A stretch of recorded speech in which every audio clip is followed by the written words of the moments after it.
چلے جاتے ہیں۔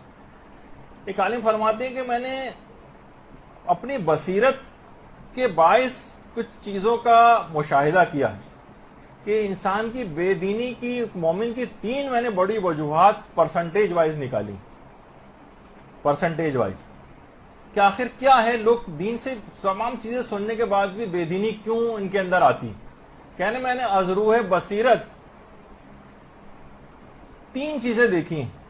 کہا کہ پہلی چیز اس کے اندر 80% مال حرام کا دخل ہے، یہ جو جسموں کے ہمارے اندر جاتا ہے۔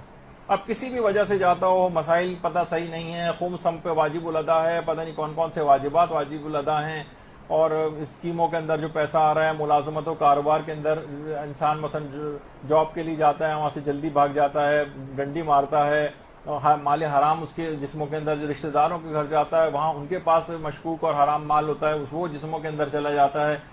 تو کہتے ہیں کہ میں نے بے دینی کی وجہ میں 80% مال حرام کو پایا، پہلی وجہ 80% مال حرام، اور اس کے بعد کا 10% یہ ہے بے نمازی کے ہاتھ کا پکا ہوا کھانا۔ اب چاہے آپ جتنے بھی بازاروں، جتنے یہ بازاروں کے کھانے بڑھتے چلے جا رہے ہیں، وہاں جتنے افراد ہیں کیا وہ سب نمازی آپ کو نظر آتے ہیں؟ تقریباً 99.99% ایسے افراد ہیں کہ جو نماز پڑھتے ہی نہیں، نجاست و طہارت کا خیال نہیں کرتے۔ ان کے ہاتھ کا بنے ہوئے کھانے کے اندر ایک ایسی بے برکتی ہے جو روحانی طور پہ بہت پیچھے لے جاتی ہے۔ آپ کا 10% اس کا دخل، 80% مال حرام کا دخل ہے، 10% بے نمازی کے ہاتھ کا پکا ہوا کھانا کھانے کا دخل، بے دینی کی وجہ۔ چاہے وہ خواتین ہیں، وہ گھر میں نجاست طہارت کے مسئلوں کا خیال اس لحاظ سے نہ کریں، یا اپنے ایام کے لحاظ سے نمازوں کے اندر کمی بیشی کریں، روزے نہیں رکھ رہی ہیں جبکہ استحاضہ کا مسئلہ ہے، وہ اس کو بھی حیض سمجھ کے مثلا اس کو ترک کیے ہوئے وغیرہ وغیرہ۔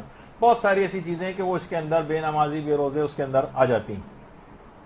اور فرماتے ہیں کہ تیسری وجہ وہ یہ ہے کہ صحبت نیک سے انسان دوری اختیار کر لے۔ 10% میں نے اس کو وجہ سمجھا، از روح بصیرت میں نے حاصل کی یہ چیز کہ تین سب سے بڑی وجوہات ہیں۔ یعنی انسان اگر واقعی صحبت نیک حاصل کر لے نا تو فوراً اس کو احساس ہوگا نہیں مال حرام پہ مجھے نہیں جانا ہے، پھر اس کو یہ احساس ہوگا مجھے تبلیغات کرنی ہے تو کم سے کم اپنی بیوی، اطراف کے افراد ان کو کرے گا کہ نماز کے عادی ہو جائیں تاکہ کم سے کم ان کے ہاتھ کا بنا ہوا بے نمازی کے ہاتھ کا کھانا نہ جائے۔ تو یہ صحبت نیک سب سے اہم ترین چیز ہے اگر اس لحاظ سے اگر آپ دیکھیں۔